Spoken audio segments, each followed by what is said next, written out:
பங்குனி பெருந்திருவிழா விமர்சையாக நடைபெற்றது.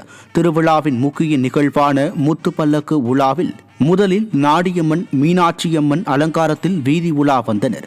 அதைத் தொடர்ந்து அலங்கரிக்கப்பட்ட முத்துப்பல்லக்கில் நாடியம்மன் எழுந்தருளி முக்கிய வீதிகளின் வழியே வலம் வந்து பக்தர்களுக்கு அருள் பாலித்தார். அப்போது வழி நெடுகிலும் ஏராளமான பக்தர்கள் அர்ச்சனை செய்து வழிபட்டனர். தொடர்ந்து நாடியம்மன் கோட்டை சிவன் கோயிலை சென்றடைந்தார். தேனி மாவட்டம் உத்தமபாளையம் அருகே பண்ணைபுரம் காரியம்மன் கோவிலில் பங்குனி உற்சவ திருவிழா விமர்சையாக நடைபெற்றது. 300 ஆண்டுகள் பழமை வாய்ந்த இக்கோவிலில் 21 சமுதாய மக்கள் ஒன்று கூடி விமர்சையாக கொண்டாடினர்.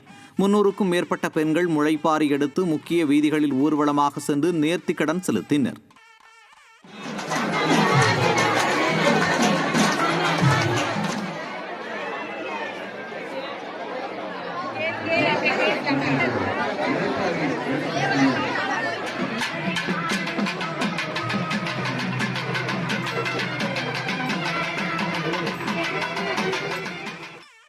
நீலகிரி மாவட்டம் குன்னூரில் உள்ள தந்தி மாரியம்மன் கோவிலில் சித்திரை திருவிழாவை ஒட்டி பூக்குண்டம் திருவிழா வெகு விமர்சையாக நடைபெற்றது.